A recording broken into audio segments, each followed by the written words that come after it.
If you're into D&D, character design, or just love making cool fantasy art, you are in the right place.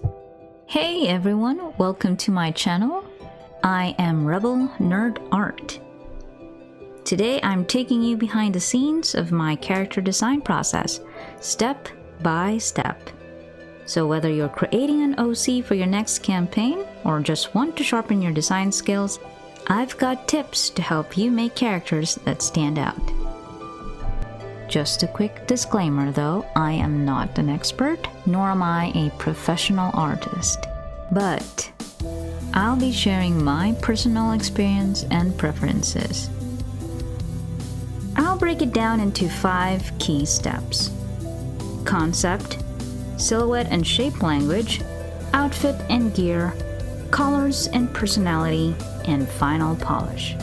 So go ahead, grab your sketchbook or your drawing tablet, and let's get started. First up, concept. Before I even start sketching, I ask myself a few questions. Who is this character? What's their backstory? How do they fit into the world? In D&D, race, class, and background already give you a foundation. A generic elf ranger can be anyone, but adding those extra layers like their role in society, a defining trait, or a personal goal makes them feel real. I like to jot down a short character pitch before sketching. Something like Emrys. Emrys, half-drow rogue hexblade who prefers to use the bow versus the dagger. That alone sparks so many ideas for their look. Now let's talk about silhouette and shape language. A strong silhouette makes your character recognizable even in just a solid black outline. Think of iconic designs like Cloud from Final Fantasy or Sonic the Hedgehog, or Bugs Bunny, or Mickey Mouse. You can tell by their silhouette alone which character they are. I start with basic shapes. Usually the larger parts of the character's design that I know I'd like to emphasize. The silhouette does not need to be stationary. I prefer mine to be a little more dynamic.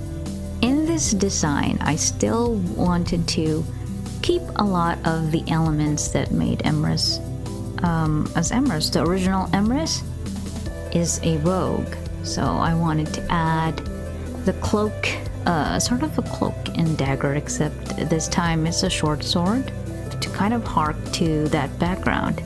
Even though they are mage this time, I wanted to keep that aspect. Keeps people guessing, is this a rogue or is this a mage? And to be fair, mages can do both.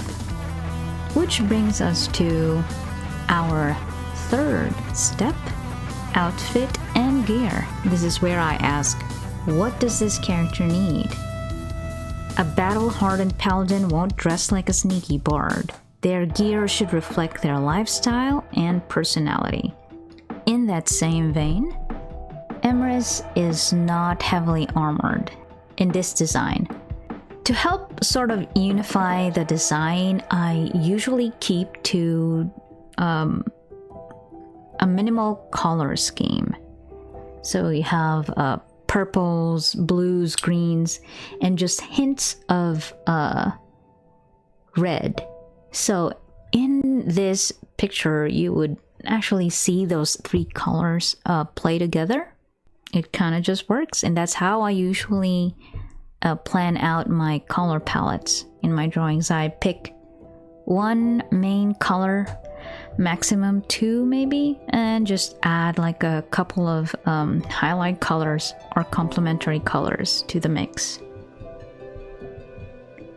Now that we have our concept, silhouette, and shape language, and our outfit and gear, we are going to move into colors and personality. Of course, I already mentioned colors in the third step of it. I touched on that. But we'll define more what I mean by colors and personality. So Emrys, they've always been a sort of enigmatic and charismatic character, and I wanted to keep that when making the color decisions for their design. So I kept the colors cool to kind of keep that vibe. So I have my blues, purples. I did add a little warmth there. I have some bits of gold and warmer greens, but the full palette of this is more cool. Color changes everything. I think about how my palette reflects the character's role. Is it a dark muted scheme like Emrys is, it's mysterious, or is it bright? If their personality is more flashy and confident, I would go for bright, bold colors.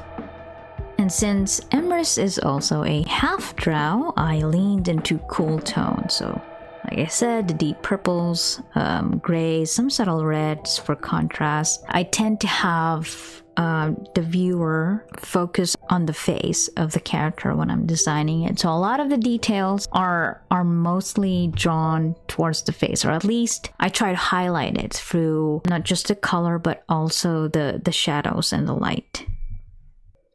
Step 5, final polish. This is where I step back and ask, does the character feel alive? Sometimes I tweak poses, adjust colors, or add last-minute details that tie everything together. See how these final touches, like the highlights on the shoulder gauntlets and on the blue shadows on Emrys's hair and mask. These subtle additions make the design pop, and that's why polish matters. And there you have it, my full process for designing D&D characters. If you found this helpful, let me know in the comments and tell me about a character you're working on. Also, if you want to see a full breakdown of one of my other designs, maybe Oriana, my Trident Twilight cleric, let me know. Thanks for watching Rebel Nerd Art. Keep creating, and I'll see you in the next one.